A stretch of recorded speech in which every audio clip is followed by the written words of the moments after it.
شاید کم کرپشن ہوگی کہ اگر ملٹری اس سے بہتر ہوگی. یہ ہم نے وہاں کی سوچنا شروع کر دیا کہ اس سے بہتر تو ہے. وہ ضیاء کے زمانے میں گروتھ ریٹ بھی زیادہ تھی, اکانومی بھی آگے تھی, لگ رہا تھا. تب وہ اور چیز ہے کہ تنقید نہیں تھی تو اس کے کئی چیزیں پتہ ہی نہیں چلتی تھی.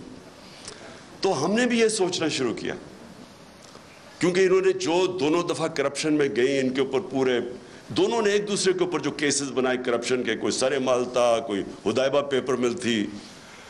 مجھے یاد ہے فاروق لغاری جب وہ کیئر ٹیکر گورنمنٹ آئی 96 میں, تو انہوں نے مجھے پوری فائلیں دی کہ بے نظیر اور زرداری نے $1.5 ارب ملک سے نکالا. میں اب بات کر رہا ہوں 96 کی, اور نواز شریف نے بھی $1.5 بلین ملک سے باہر نکالا. تو میں تو پولیٹکس میں آئی کرپشن کے خلاف تھا. دیکھیں, اور کرپشن جو ہے نا وہ ایک سمٹمز ہے جس ملک کے اندر قانون کی بالادستی نہ ہو. جدھر رول آف لا نہیں ہوتا ادھر کرپشن ہوتی ہے. رول آف لا بھی میں ایکسپلین کر دوں کہ طاقتور کے لیے جب تک آپ قانون کے نیچے نہیں لے کے آتے, وہ رول آف لا نہیں ہے, وہ پھر طاقت کی حکمرانی ہے جو جنگل کا قانون ہے. تو میں نے جب دیکھا کہ یہ دو باری لے کے آئے اور دونوں آ کے, نواز شریف نے جتنی دیر میں پرائم منسٹر تھا اس سے کم ٹائم میں اس نے 17 فیکٹریاں بنا لی. 3 سال کے اندر 17 فیکٹریاں بنا لی, اور گورنمنٹ بینکس سے قرضے لیے. اب یہ جو فرق کیا تھا, میں نے برطانیہ کا سسٹم دیکھا ہوا تھا, ان کی پارلیمنٹ دیکھی ہوئی تھی, ان کے پولیٹیشنز کے اوپر میں نے جو ان کے اوپر چیکس اور بیلنسز ہیں, جو ان کی اخلاقیات ہے, وہ میں نے دیکھی ہوئی تھی. تو ہم چاہتے تھے ہمارا بھی ملک آگے بڑھے. انہوں نے آتے ساتھ ہی دونوں پارٹیز نے مل کے سب لگ گئے پیسہ بنانے کے لیے. تو میں آیا تھا کرپشن کے خلاف, اور آپ جب مشرف کا دور آیا تو مجھے یاد ہے جنرل امجد نے فائلیں دکھائی ان کی چوری کے اوپر, بتایا کہ انہوں نے کتنی کرپشن کی ہوئی ہے. اور ہم نے جنرل مشرف کی شروع میں سپورٹ اس لیے کی کہ ہم سمجھے کہ جنرل مشرف واقعی کرپشن ختم کرنے آیا ہے. وہ بعد میں پتہ چلا کہ وہ کرپشن کے نام پہ ہم سارے اس کی سپورٹ کر, وہ بھی پاور کے لیے آیا تھا. اور انہی لوگوں کو پھر NRO دے دیا اس نے, جبکہ کسی کی رائٹ نہیں ہے کہ آپ پبلک کا پیسہ چوری ہو وہ معاف کر دیں. کرپشن کا مطلب ہوتا ہے پبلک کا پیسہ چوری, چوری کا مطلب ہوتا ہے میرا کوئی چوری کرے. کرپشن ہے جو عوام کا پیسہ چوری کرے. تو اس کے پاس تو رائٹ ہی نہیں تھا کہ ان کی چوری معاف کرنا. بہرحال اس کے بعد یہ دو آیا, اور انہوں نے جو 10 سال میں کیا. اب جو مجھے چیز سب سے جس پوائنٹ پہ میں آ رہا ہوں, میں ہمیشہ سمجھتا رہا کہ جو ہماری اسٹیبلشمنٹ ہے اس کو زیادہ ملک کی فکر ہوگی, اور وہ اس چیز کو ہونے نہیں دیں گے. وہ جب دیکھتے ہیں چوری تو وہ اس کے اوپر ایکٹ کریں گے.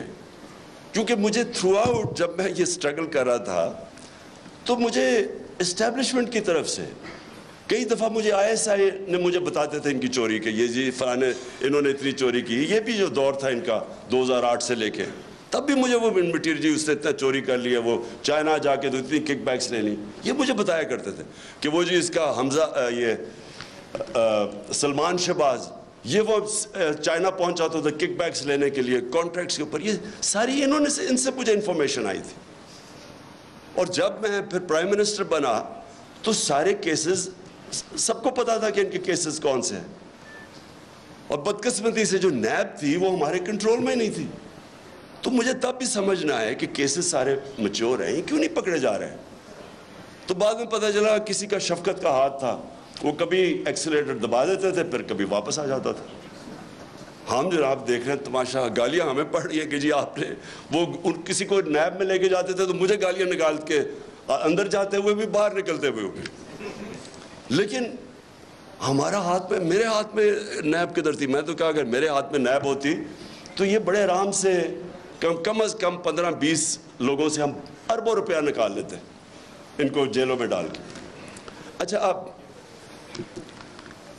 جناب یہ اپریل میں جو ہوا, میں جو میرے ذہن میں جو شوق ہے, چلیں ہم یہ نہیں کسی کو اکیوز کرتے کہ وہ ایک سازش کا حصہ تھی, لیکن میں یہ سوال پوچھتا ہوں اسٹیبلشمنٹ سے کہ آپ نے ان لوگوں کو کیسے ہمارے ملک کے اوپر مسلط ہونے دیا، جبکہ آپ خود ہی بتاتے تھے کہ ان کی کتنی چوری ہے۔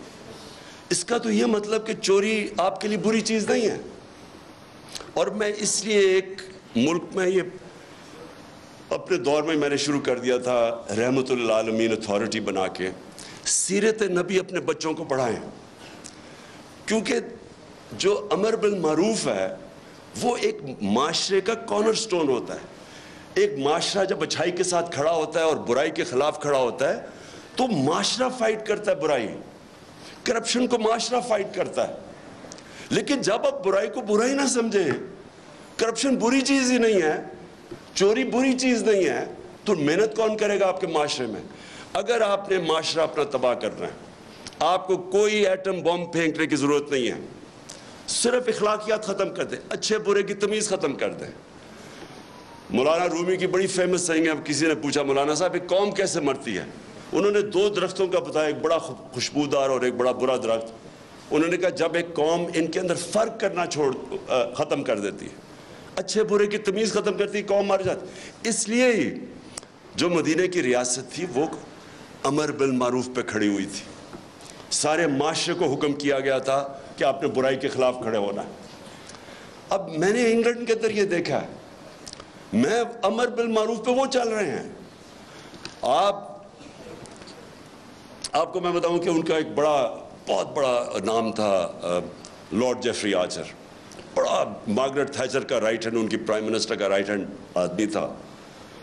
جب ان کی ساری سوشل کیلنڈر کے اوپر وہ تھا، اس کی ہمیشہ اس کی اخباروں میں اس کی موومنٹس آتی تھی۔ اس نے ایک عدالت کے اندر اس نے ایک جھوٹ بول دیا، کیس تھا ڈیفامیشن کا، اس نے جھوٹ بول دیا۔ آپ سوچیں کہ اتنا طاقتور آدمی، اس نے جھوٹ بولا، 3 سال جیل ڈالا اسے، اور جب وہ جیل سے باہر نکلا کسی گھر کوئی اسے انوائٹ نہیں کرتا تھا۔ وہ جو اتنا پاپولر آدمی تھا اس کو کوئی انوائٹ نہیں کرتا تھا۔ عوام نے فیصلہ کیا کہ جناب اس نے غلطی کی ہے، اسے اور کیا کیا، جھوٹ بولا۔ اب یہاں سوچے کہ لنڈن تو تھوڑے، پاکستان بھی میں میری کوئی پراپرٹی نہیں ہے، اور اس کے اوپر پھول پھینکے جا رہے ہیں۔ وہ جا کے ادھر جا کے وہ دوسرا والا کہہ رہا ہے کہ یعنی قطری خط جو ایک اپنی اربوں روپے کی پراپرٹیز کے لیے ایویڈنس پریزنٹ کر دے اور اس کو کوئی فرق ہی نہ پڑے ملک میں۔ ایک